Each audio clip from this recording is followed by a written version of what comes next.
नमस्कार दोस्तों, मैं सोनम जैन और आप सभी देख रहे हैं सोनम जैन की कहानियाँ। और आज की कहानी है देवरानी जी अपनी सीमा में रहिए।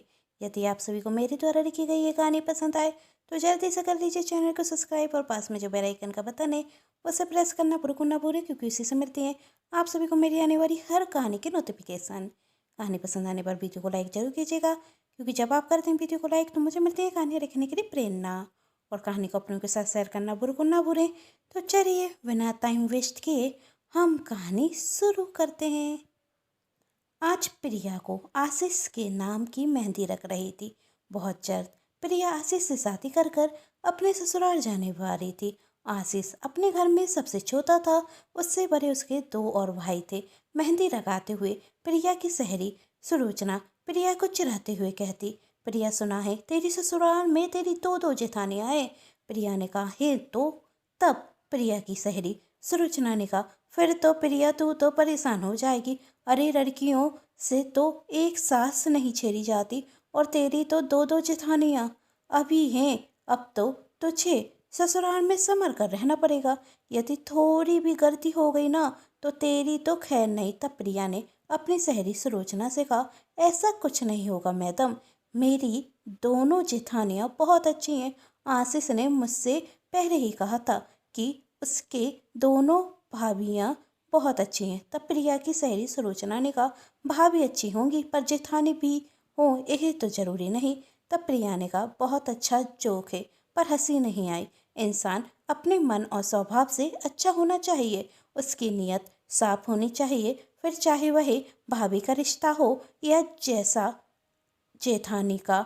और मेरी दोनों जेठानियाँ स्वभाव से बहुत अच्छी हैं, इसलिए मुझे तो ससुराल जाकर कोई परेशानी नहीं होगी, क्योंकि मुझे तो एक अच्छा ससुराल मिल चुका है। अब तू सोच ले, क्योंकि अब नंबर तो तेरा ही है। तब सुलोचना ने कहा, मुझे क्या सोचना है, मैं तो ऐसे लड़के से शादी करूंगी जो अकेला होगा, न देवरानी का तंता और न जेठानी का झंझट। ए सुन सब हंसने रखते और सुलोचना प्रिया से कहती, मेरा जो होगा सो होगा, अभी तो तेरा नंबर है। प्रिया ने कहा, मुझे अब परेशान करना बंद करो और चुपचाप मेहंदी लगाओ। हाँ लगाती हूँ, पता है तुझे साजन घर जाने की बहुत जल्दी है। तभी सभी जोर जोर से हंसने लगते। ऐसे ही हंसी मजाक के साथ मेहंदी और हल्दी दोनों की रस्म पूरी होती और दूसरे ही दिन प्रिया और आशीष 7 फेरों के साथ 7 बंधन में बंध जाते हैं। दोनों का विवाह संपन्न हो जाता और प्रिया अपना मायका छोड़कर अपनी ससुराल जाती।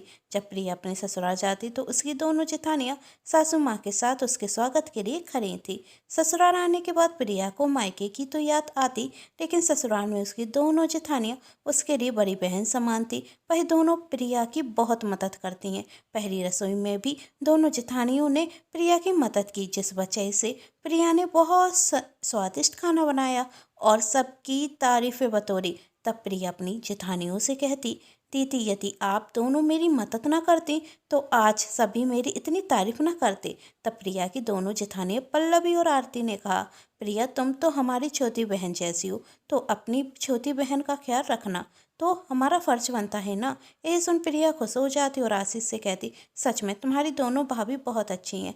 देवरानी जेठानी होने के बाद भी बहनों की तरह रहती हैं और अब तो मैं भी उनकी छोटी बहन हो गई हूँ। मैंने आज तक किसी भी दो दो जेठानियों में इतना प्यार नहीं देखा। मैं बहुत रखी हूँ कि मुझे इतनी अच्छी देवरानी जेठानी मिली। भगवान करे हम तीनों का प्रेम ऐसा ही बना रहे। तब आशीष ने कहा, ऐसा ही होना चाहिए, वरना परेशान हम तीनों भाई हो जाएंगे। अच्छा जी, प्रिया ने कहा और कहते हुए दोनों हंसने लगते। तीनों देवरानी जेठानी मिलजुल कर काम करती, जिसकी तारीफ पूरा मोहल्ला करता है। और प्रिया की सास सावित्री जी से कहती, सावित्री तू तो बहुत भगवान है कि तुझे इतनी समझदार बहू है जो मेरी, वरना आज कल की बहू तो घर में आते ही साथ दरार डालने में लग जाती हैं, घर का बंटवारा करा देती हैं। पर तेरी तीनों बहुएं मिलजुल कर प्रेम के साथ रहती हैं। अरे कोई देखकर यह नहीं कह सकता कि यह तीनों देवरानी जेठानी रहती हैं, तो ऐसे जैसे तीनों सखी बहनें हों। यह सुन सुमित्रा जी भी बहुत खुश होती और भगवान से प्रार्थना करती, भगवान मेरी तीनों बहुओं में इसी तरह प्रेम बना रहे। हम सब एक साथ खुशी खुशी रहें। और यही हो रहा था। तीनों देवरानी जेठानी एक साथ ही घर के काम करती, एक साथ बैठकर खाना खाते, एक साथ बैठकर दोपहर की चाय पीती और गपशप करती हैं। और यदि कहीं आती जाती हैं तो एक ही साथ आते जाते। इसी तरह दिन निकलते जा रहे थे और एक वर्ष बीत गया। एक बार प्रिया कुछ दिनों को रहने के लिए अपने मायके जाती और जब वह 1 महीना रुकने के बाद मायके से अपनी ससुराल आती तो देखकर हैरान थी। दोनों उसकी जेठानियाँ पहले की तरह आपस में प्यार से नहीं रह रही थी। अब तो दोनों जेठानियाँ मिलजुल कर काम नहीं करती। यदि सुबह की रोटी बड़ी जेठानी पल्लवी बनाती तो शाम की रोटी उसकी छोटी जेठानी आरती बनाती। और इसी तरह उन्होंने घर के बाकी के सारे काम भी बांट लिए थे। झाड़ू पोछा बर्तन अब वह दोनों दिनों के हिसाब से करती थी। दोनों देवरानी जेठानी का आपस में बोलना तो छोड़ो, वह दोनों तो एक दूसरे की शक्ल देखना नहीं चाहती थी और छोटी सी बात पर कब लड़ाई हो जाए पता ही नहीं चलता था। यह सब देख प्रिया को बहुत बुरा लगता और वह अपनी सासू माँ से कहती, माँ जी यह सब कैसे हो गया? पहले तो दोनों दीदी आपस में कितने प्रेम से रहती थी, फिर अचानक से इतना बदलाव कैसे आ गया? जब मैं मायके गई थी तब तो दोनों दीदी में अटूट प्रेम था, फिर 1 महीने में ऐसा क्या हो गया कि दोनों दीदी एक दूसरे की शक्ल देखना पसंद नहीं करती? तभी सावित्री जी ने दुखी होते हुए कहा, पता नहीं छोटी बहू इन दोनों को आपस में क्या हो गया। एक दिन अचानक से दोनों लड़ बैठी और जब मैंने इसका कारण पूछा तो बड़ी बहू पल्लवी ने कहा, मम्मी जी बहुत मनमानी करने रखी है आरती, लेकिन अब मैं इसे और मनमानी करने नहीं दे सकती, मैं इसके साथ नहीं रह सकती। तब आरती ने कहा, मम्मी जी मैं भी दीदी के साथ नहीं रह सकती, यह तो अपनी हुकूमत चलाते हैं, मैं छोटी हूँ, इसका मतलब यह तो नहीं कि मैं हमेशा दब कर रहूं। तब पल्लवी ने कहा, देख आरती अब तू हद से ज़्यादा बोल रही है। तब आरती कहती, अभी तक कम बोलती रही हूँ तो देख लिया उसका नतीजा क्या होता है और जान लीजिए। फिर पल्लवी कहती, क्या जान लिया? जान तो मैं गई हूँ तुझे, तू पीठ पीछे सबसे मेरी बुराई करती है। तब आरती कहती, यदि आप करेंगी तो मैं भी करूँगी, मैं भी आपसे कम नहीं हूँ। तब पल्लवी कहती, मैंने अभी तक तुझे अपनी छोटी बहन समझा था, लेकिन तू तो मेरी दुश्मन से भी वर करने के लिए। तब आरती ने कहा, मैंने भी आपको अपनी बड़ी बहन का दर्जा दिया था, लेकिन आप तो दुश्मन भी कहने लायक नहीं है। इस तरह दोनों में बहसबाजी होती जा रही थी और तभी मैंने कहा, शर्म करो तुम दोनों, मैं खड़ी हुई हूँ और तुम दोनों आपस में लड़ रहे हो। अचानक से ऐसा कौन सा पहाड़ टूट पड़ा तुम दोनों पर जो इस तरीके से लड़ रही हो? अरे मेरी बहुओं के तो पड़ोसी भी गुणगान करते हैं और तुम दोनों इस तरह लड़ रहे हो जैसे देवरानी जेठानी नहीं बरसों की दुश्मन हो। तब पल्लवी कहती, मम्मी जी शुरुआत ना आरती ने की थी। तब अंजलि आरती ने कहा, मम्मी जी शुरुआत दीदी ने की थी। इतना कहते साथ दोनों में फिर लड़ाई होना शुरू हो गई और मैंने दोनों को फटकारते हुए शांत कराया। तभी दोनों एक साथ बोलती, मम्मी जी अब हम दोनों एक दूसरे के साथ नहीं रह सकते, आप तो घर का बंटवारा कर दीजिए। तभी तुम्हारे बापूजी आते और कहते, मेरे जीते जी तो इस घर का बंटवारा होगा नहीं, हमने बंटवारा करने से मना कर दिया। तो उन दोनों ने काम का बंटवारा कर लिया। अब एक बहू सुबह रोटी बनाती है तो दूसरी बहू शाम को, यहाँ तक कि उन्होंने तो झाड़ू पोछा भी दिनों के हिसाब से करना शुरू कर दिया। दोनों आपस में एक दूसरे से बात करना तो छोड़ो, शक्ल तक देखना नहीं चाहती। और तुम नहीं जानती छोटी बहू, ये सब देखकर मुझे और तुम्हारे बापूजी को कितना दुख होता है और तुम्हारे दोनों जेठ जी भी इससे दुखी हैं। मेरे हंसते खेलते परिवार को ना जाने किसकी नज़र लग गई। बहू अब तुम भी अपने दोनों जेठानियों की तरह आपस में रहना शुरू मत कर देना। तब प्रिया ने कहा, माँ जी आप चिंता मत कीजिए, मैं अपनी दोनों बड़ी बहनों से रणूंगी नहीं, बल्कि उन्हें एक साथ खड़ी कर दूंगी। हमारा परिवार पहले की तरह हंसता खेलता रहेगा।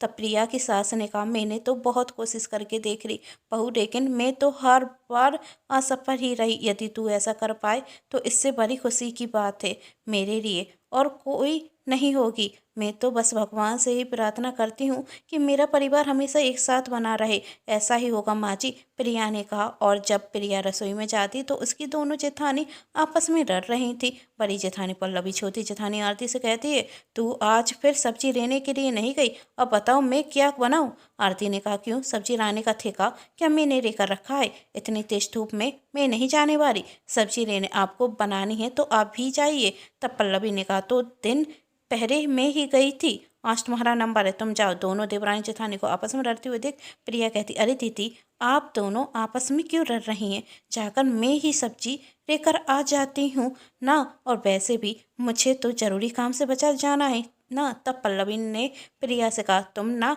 इस आरती की ज़्यादा मदद मत किया करो। तब आरती ने कहा, अब जब प्रिया जा रही है तो आपको क्या परेशानी हो रही है? तब प्रिया कहती है, दीदी मैं जाती हूँ ना, अभी लेकर आती हूँ सब्जी। कहते हुए प्रिया सब्जी का बैग उठाती और वहाँ से चली जाती। थोड़ी देर में प्रिया सब्जी लेकर अपने घर आ रही थी। धूप बहुत तेज होने के कारण वह अपने सिर साड़ी का पल्लू लगा रही थी। तभी उसकी पड़ोसन सोनारी उसे रोकते हुए कहती, नमस्ते, तुम इस घर की छोटी बहू प्रिया हो ना? तभी प्रिया भी सोनारी को नमस्ते कहते हुए कहती, जी हाँ, लेकिन मैंने आपको पहचाना नहीं। तब सोनारी कहती, अरे पहचानों की कैसे, मैं अभी 1 महीने पहले ही तो इस नए घर में शिफ्ट हुई हूँ।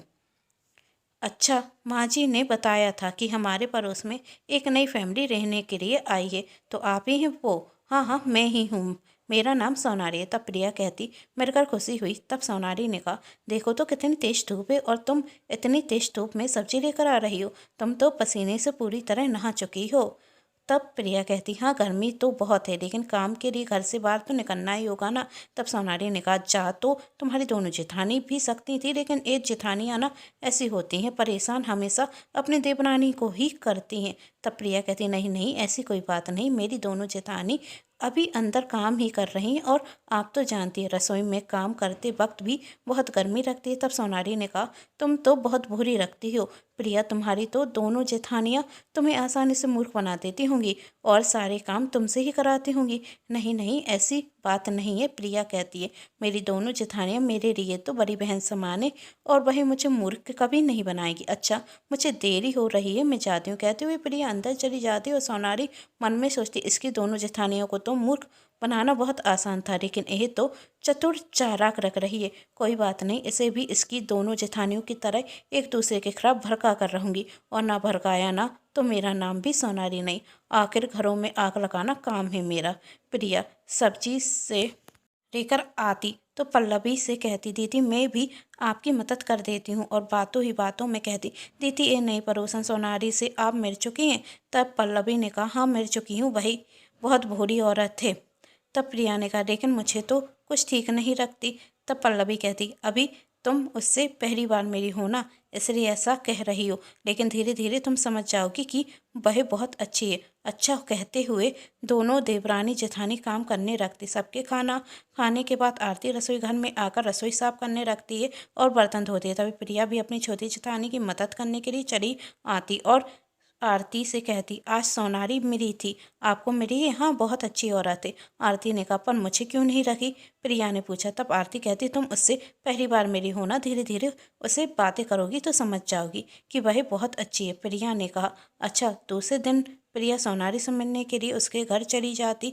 तब सोनारी प्रिया को अंदर बुलाते हुए कहती, मैं अभी तुम्हारे लिए चाय बनाकर लेकर आती हूँ। प्रिया सोनारी का घर बहुत गौर से देखती है और तभी उसकी नज़र एक फ़ोटो फ्रेम पर पड़ती है। वह फ़ोटो फ्रेम उसकी बड़ी जेठानी पल्लवी का था, जो वह अपने मायके से खरीद कर लेकर आई थी। पूरे 2000 रुपये का फ़ोटो फ्रेम था, और वह सोनारी के पास देखकर प्रिया आश्चर्य में पड़ जाती। थोड़ी देर बाद जब सोनारी चाय लेकर आती तो प्रिया की नज़र उसके कंगन पर पड़ती, जो उसकी छोटी जेठानी आरती के थे। वही कंगन भी बहुत कीमती थे, और जब प्रिया सोनारी से बातें करती तो सोनारी सिर्फ प्रिया को उसकी दोनों जेठानियों के खिलाफ भड़काने की कोशिश कर रही थी। कभी उसकी बड़ी जेठानी की बुराई करती तो कभी उसकी छोटी जेठानी की। तब प्रिया अपने मन में सोचती, मेरी दोनों जेठानियों तो इनकी बहुत तारीफ करती हैं, लेकिन यह तो मेरी दोनों जेठानियों तो बहुत बुराई कर रहते हुए थक नहीं रही हैं, शायद इसलिए क्योंकि यह मेरी दोनों जेठानियों से मेरी बुराई करना चाहती हैं। और देखो तो कितनी शराफत के साथ कर रही हैं। चाशनी में दुबो दुबो कर कह रही हैं कि इसने देखा है मेरी दोनों जेठानियाँ पड़ोसियों से मेरी बुराई करती हैं, इसे तो मैं छोड़ूंगी नहीं। प्रिया सोनारी के घर से अपने घर आती और अपने कमरे में बैठते हुए सोचती, अब मुझे सब कुछ समझ में आ गया है कि अचानक से दोनों दीदियाँ को हो क्या गया है। ये सब कुछ उस सोनारी का किया हुआ है। जरूर उसने ही पल्लवी दीदी को आरती दीदी के खिलाफ और आरती दीदी को पल्लवी दीदी के खिलाफ भड़काया है। तभी तो सोनारी के घर में वही कीमती फ्रोम और हाथ में कंगन थे जो दोनों दीदी को बहुत पसंद थे। इसने तो दोनों दीदी को आपस में डरवा कर उनसे कीमती वस्तु भी दे दी है। वैसे बहुत चतुर चालाक है सोनारी, इसलिए तो मेरी दोनों भोली भारी जेठानी को अपने जाल में फंसा दिया। लेकिन सोनारी यही नहीं जानती कि मैं इतनी भोली नहीं हूँ। ऐसे लोगों को तो मैं दांतों तले चने चबाना बहुत अच्छे से जानती हूँ और इसे भी चपा कर रहूँगी। अब सोनारी तुम्हारी असलियत बहुत जल्द मेरी दोनों जेठानियों के सामने होगी, लेकिन उसके लिए मुझे पहले अपनी दोनों जेठानियों को एक दूसरे की अहमियत समझानी होगी। अब कहानी के आगे के भाग में देखिएगा क्या प्रिया अपनी दोनों जेठानियों के सामने सोनारी की असलियत ला पाएगी या सोनारी प्रिया को ही गलत साबित कर देगी। जानने के लिए कहानी का अगला भाग जरूर देखें, जिसके लिए कर लीजिए चैनल को सब्सक्राइब, क्योंकि जब भी मैं लेकर आऊँ कहानी का नया भाग तो आप सभी को पता चल सके। कहानी पसंद आने पर चैनल को सब्सक्राइब, वीडियो को लाइक एंड शेयर जरूर कीजिएगा। Thanks for watching.